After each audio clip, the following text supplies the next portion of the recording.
of portfolio that Kaspersky as an OEM is having today and the spread of technology which we have is, I can safely use the word unmatched in the market. So we have segregated our business in different solution provisionings.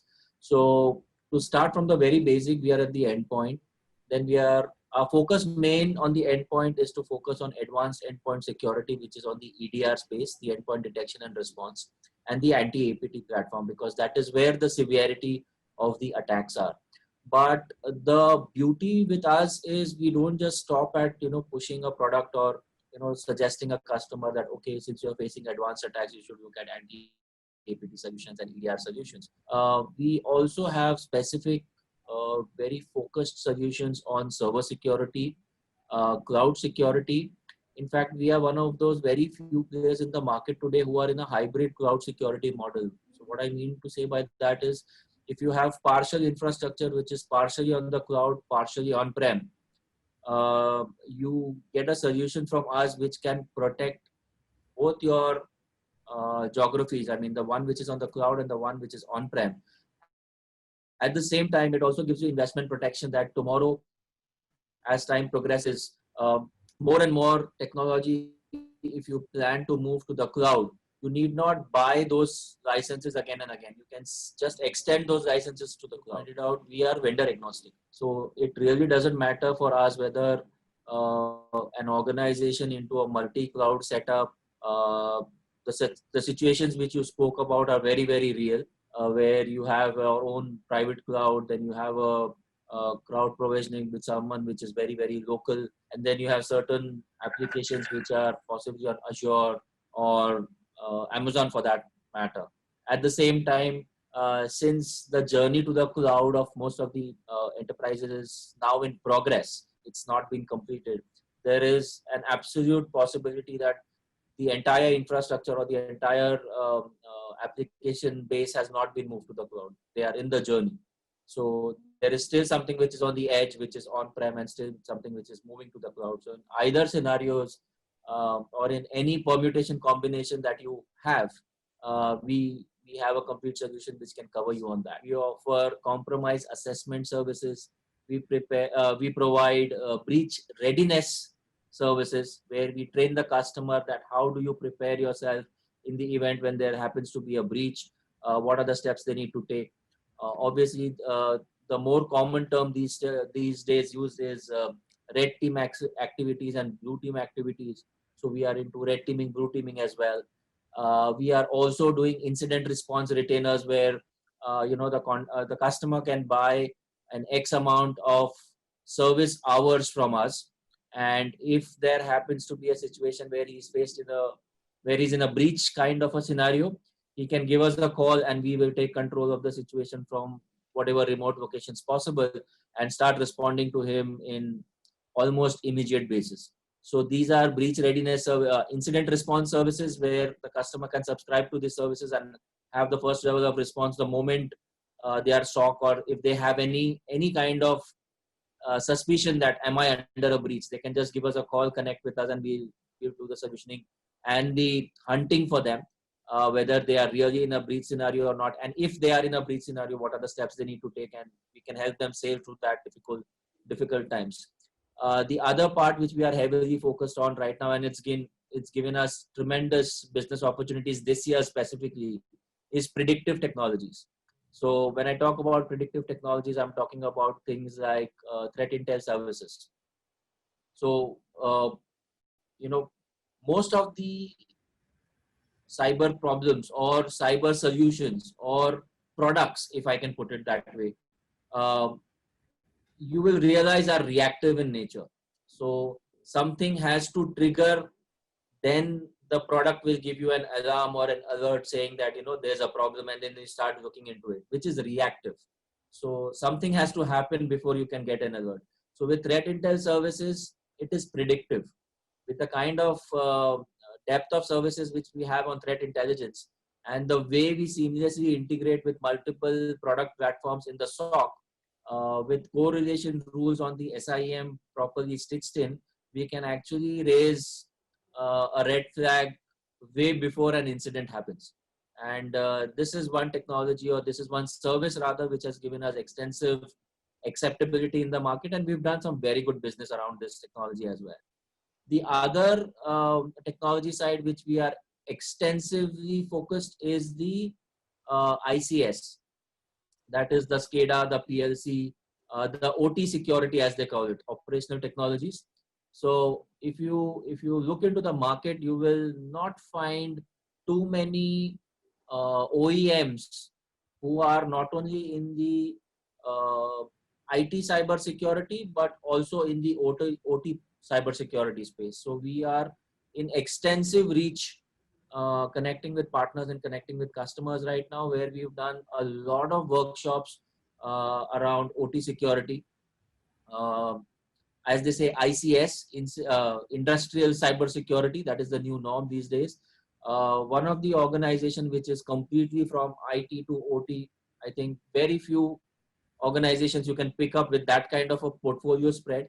Now, when I talk about OT security, again, if you look at OT security as a individual vertical, we cover OT security right from something as basic as the endpoint on the OT, which is the OT endpoint, right up to the network, to monitoring, to threat intelligence, to provisioning of how do you respond to alerts and threats, integrating with their existing traditional legacy OT setups so that still the technology can understand, read and respond to situations in terms of any kind of red alerts or attacks coming in.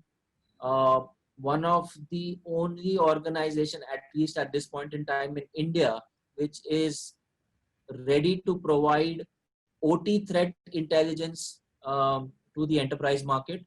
So these are things which we are focused on.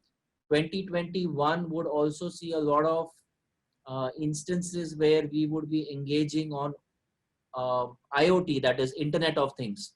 So we have worked out solutions which are focused on cybersecurity and security defense mechanism in the IoT space. We are on the verge of starting conversations with customers towards the end of January. I mean, everyone right now is in that phase where, people are saying, okay, let 2020 pass by and we'll start talking as the second week of January begins. So those kind of business meetings are ready to happen. The other thing which we are also very heavily focused is the anti-drone technology. Again, one of the very few organizations who are focused in this technology, where we have defensive approaches, which is a great surveillance tool today. So if you look at mission critical business spaces like maybe the oil rigs, the gas stations, airports, or possibly high security VIP areas where you require video surveillance, or possibly where these are situations where unknown drones could come in and do a recce of situations and go back with a lot of information which should not have gone ideally. So we have technologies which can detect such kind of malicious activities under the anti-drone vertical. And again, like I said, I mean, since we are talking 2021, meetings and discussions are lined up. It's just about to begin. So if you look at the entire spread of the technology we are offering, I really don't see any OEM or any security focused company that is right from the endpoint, which is confined to the dead ends of the laptop, to something which is flying in the air and detects drone movements also, and anything and everything that comes in between, be it OT, be it IT. So this is the kind of spread which we are carrying on. Okay. And these are the kind of discussions which have already begun. So 2021 is going to be, I mean, the world will see Kaspersky in South Asia in a very, very different, in a very different mood, in a very different style. So we are very excited to step into 21 and get those meetings. I think the biggest change that has happened is people have, or rather I would say enterprises or organizations have started taking this kind of technology more seriously. I mean, this stuff has been, I mean, we've been talking threat intelligence, and a lot of other industry organizations have been talking about threat intelligence for a while. At least 3 to 4 years ago, they started. But I think this year, the acceptability towards moving into something unconventional, something which they have not done or heard earlier, has gone up.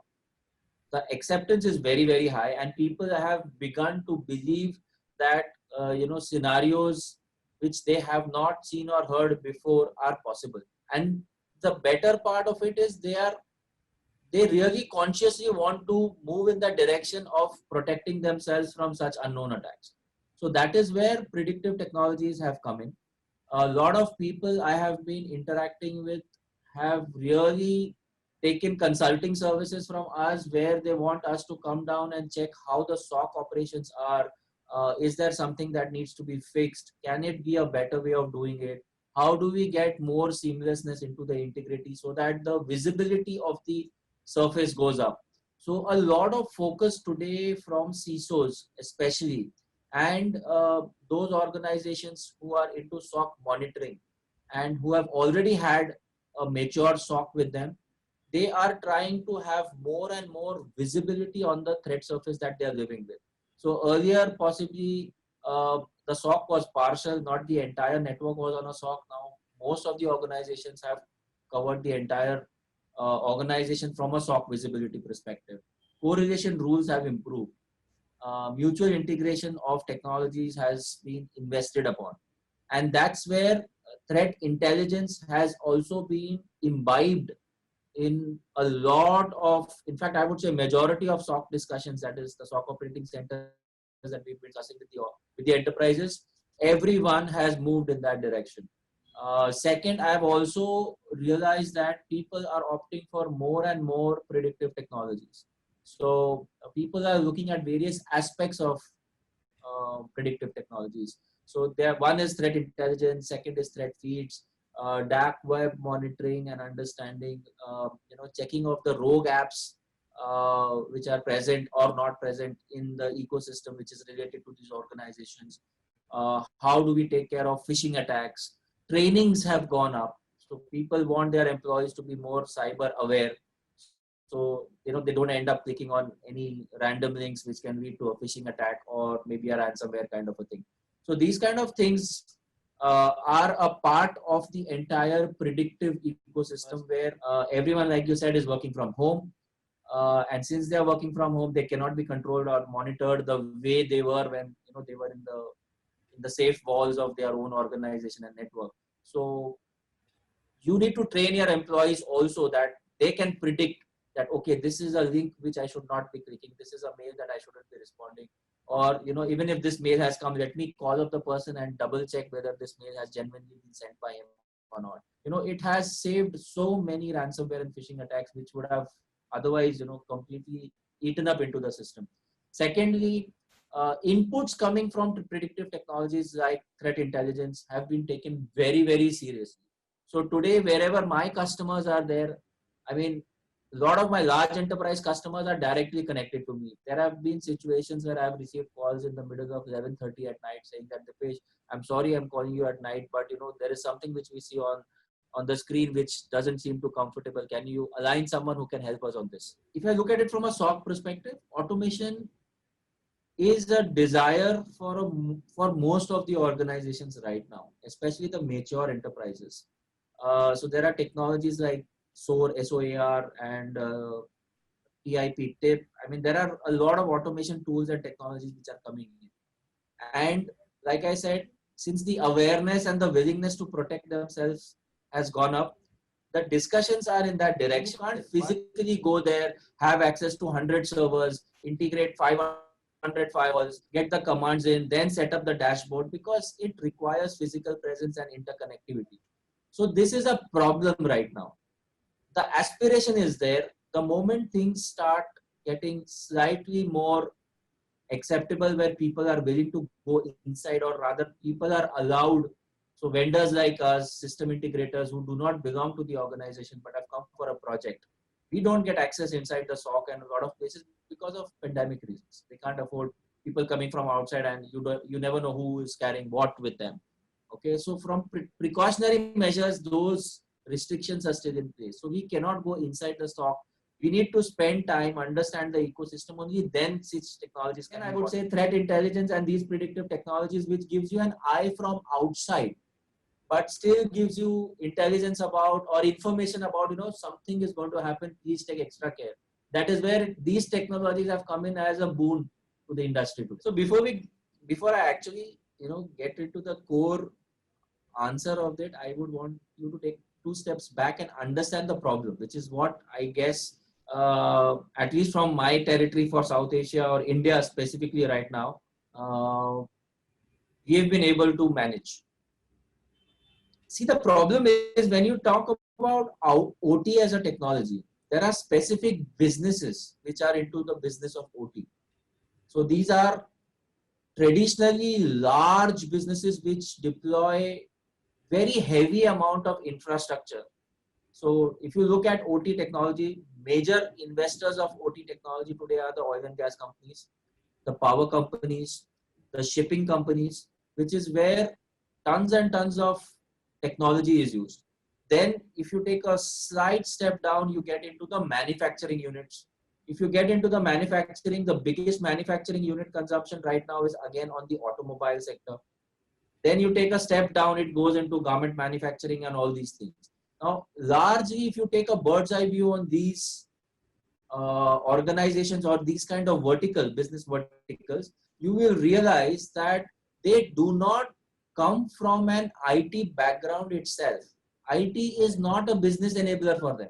Unlike for a banking or an ITES or call centers, I mean, the entire business runs on technology. So technology is the core, or I should say, or IT technology is the core. But these technologies are not IT focused technologies. So anyways, these do not have the muscle or the mindset to first look at IT and fix the IT problems, because it has never been a compelling issue for them. It's been something by the way, okay, the computers are not working, the LAN is not fixed, and basic stuff. It's not been as hard hitting as it has been for the core IT companies who deploy technology as a business base. True. That is where the first level of resistance comes in. Now, when you have to go into their core business, which has been functioning on technologies which are more than 10 years old and have been functioning as smoothly as one could have imagined, the very fact of touching something and disturbing it is become a fear for them. Third point, if something goes wrong, the financial implications are unimaginable. It's like millions and millions of dollars gone in a matter of minutes, which is a fact. So the very fear of don't touch it, it's working fine. What if something goes wrong? Who is answerable? So that is the fundamental fear which has been, creating the problem between this marriage of OT and IT. So the IT guys go and tell them that, you need to fix this, but the OT guy said, you keep quiet. This is not a problem. You are simply creating a problem by bringing it forward. That was the problem. Now what we did as Kaspersky, we actually went there and spent enough time with them, telling them what are the kind of possible problems that can come. We already have our alliances in place with all the large OT providers like Siemens, Schneider's, Yokohama's. We are already well integrated with them. We have certificates from them that their technologies and our technologies integrate, and there is no integration challenges. Then we understand what is the infrastructure that these organizations, the power sector uses something different, oil sector uses something different, automobiles uses something different. Then based on that, when we do the understanding, we spend about 2 days, 3 days understanding what the setup is. Then we talk to the management and tell them, look, this is what you use. These are the challenges, similar use cases globally or predictive use cases, that these are the possible flaws that can happen. This is how we will fix it. This is the technology that will integrate with your existing technology. And here is the certificate that says that this technology with your existing provider is integratable. That's when we proceed to the next step. Once we proceed to the next step, they actually invite the infrastructure provider of their organization. Then their teams and our teams sit and discuss and then share it with the customer that, look, this was the discussion. This is how it will integrate. Then the third step, which is where we are right now, as like I said, 2021, you'll see a lot of hard action happening from Kaspersky and you'll see it in different light. This is where we are on the third stage, where we actually create a demo lab for that organization with their infrastructure in a demo format. So if the machinery is like 3 tons, we take something which is like 3 kgs, size it in that way, create the infrastructure, put the machinery in place and run it for a month and show them this is how it works. Then the confidence comes in. Okay, let's try it with a smaller location. That's where the POC begins, which goes on the floor, and then the confidence starts building up. So all these discussions have to come right from the board level. We cannot drive it at end user level. So this is a different discussion which has to be driven in a different way, but we are capable in doing it and we are doing it. So next year is going to see a lot of action on that. If I look at the messaging perspective, the only message that I want to give to the market right now, be it the channel, be it the customers, is cybersecurity is not a point solution. You need to have, it is a complete bouquet of services and products put together. It is not about one product. It is not about one technology. It's not about one service. So if you really, really want to look at cybersecurity from a solutions perspective, I think the right spread of technology is being offered by Kaspersky right now. People need to look at Kaspersky in a way which is a solution provider organization and not a product selling OEM. That's what I want to bring to the attention of everyone, because the kind of spread of technologies which we have, like I said, be it on the endpoint, be it on the network, be it on OT, IoT, anti-drone. Think about a cybersecurity solution that you would need, and we would possibly have it in our portfolio. So Kaspersky should be seen more as a cybersecurity solutions provider and not as a point product OEM. For more updates from CXO TV, please like and subscribe to our channel.